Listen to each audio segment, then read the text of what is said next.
First time sinabi ni LeBron ang dahilan kung bakit siya umaalis ng court kaagad kahit hindi pa tapos ang laro. Pero bago yan napahamak patuloy ang Lakers dahil sa isang referee.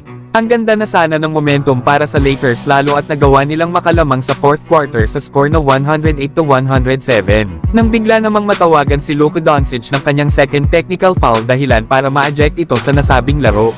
Akalain ba naman ng referee na siya ang sinabihan ni Luka ng hindi magandang salita na naging dahilan ng pagka-eject ni Luka? Pinapaliwanag nga sana ni Luka na ang kanyang sinasabihan ay yung fan na kanyang kasagutan sa sideline. Pero syempre mga idol kapag nakatawag na ang referee ay mahirap na yan bawiin. Kaya dahil sa pagkawala ni Luka sa laro ay 28-11 run ang ginawa ng OKC Thunder. Literal na sinamantala ng OKC ang pagkawala ni Luka kaya natapos ang laro sa score na 136-120. Na kung hindi lang sana na-eject si Luka ay hindi natin masasabi kung sino ang mananalo sa laban ng Lakers at OKC lalo at nasa Lakers ng mga oras na yun ang momentum. Kaya sa naging post-game interview ni Luka Doncic, ay sinabi nga nito nakita naman daw natin nangyari talaga. Kailanman daw ay hindi pa daw nagagawa ni Luka na magpalabas ng isang fan.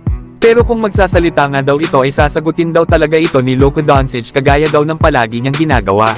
Pero wala nga daw yun kinalaman sana sa mga referee. Yan nga mga idol ang mga sinabi nitong si Luka Doncic.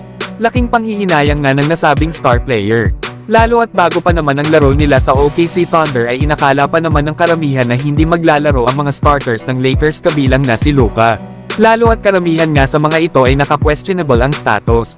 Na mukhang wala sanang balak ang Lakers na paglaruin ang kanilang mga star player laban sa Dallas. Pero napernado pa nga ang plano na ito ng Lakers kaya naman ay mapipilitin tuloy ang Lakers na paglaruin ang kanilang mga key players laban sa Dallas Mavericks.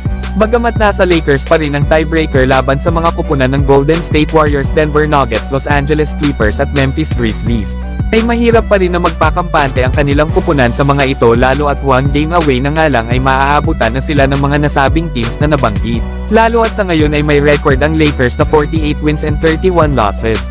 Pero kayo mga idol, ano ang masasabi nyo sa technical foul na ginawa ng referee kay Luka Doncic? Samantalang marami sa atin ang nagtataka at nakakapansin kung bakit umaalis si LeBron James sa court bago matapos ang mga laro ng Lakers. Ginagawa nga ito ni LeBron kahit panalo o talo man ang kanilang kupunan. Wala nga sa atin ang nakakaalam kung bakit niya ito ginagawa. Hanggang nito lang ay isiniwalat ni LeBron James sa episode 2 ng season 2 sa kanyang podcast na Mind of the Game kasama si Steve Nash. Ay dito na nga ibinunyag ni LeBron ang dahilan kung bakit niya ito ginagawa. Paliwanag nga ni LeBron kung bakit niya ginagawa yun ay gusto niya raw na makarating agad sa locker room. Ito ay para daw masimulan na niya ang proseso sa paghahanda para sa susunod na laro. Dahil sa locker room daw ay may ice bag na sa katawan ni LeBron. Meron din daw itong smoothie at prutas at nagsisimula na nga daw ditong makapag-recover si LeBron. Yan nga mga idol ang naging paliwanag ni LeBron kung bakit ito umalis kaagad kahit hindi pa tapos ang laro. Kaya sa mga nagsasabi na disrespect sa kalaban ang ginagawa ni LeBron, ay meron naman pala itong dahilan at karapatan din naman ni LeBron ang gawin kung ano ang gusto niyang gawin. Ngayon season ay nag-a-average si LeBron ng 24 points, almost 8 rebounds at 8 assists per game. Meron naman itong 38% sa 3-point line. Pero kayo mga idol, ano ang masasabi nyo na alam nyo na ang dahilan kung bakit maaga pala si LeBron na umaalis ng court kahit di pa tapos ang isang laro?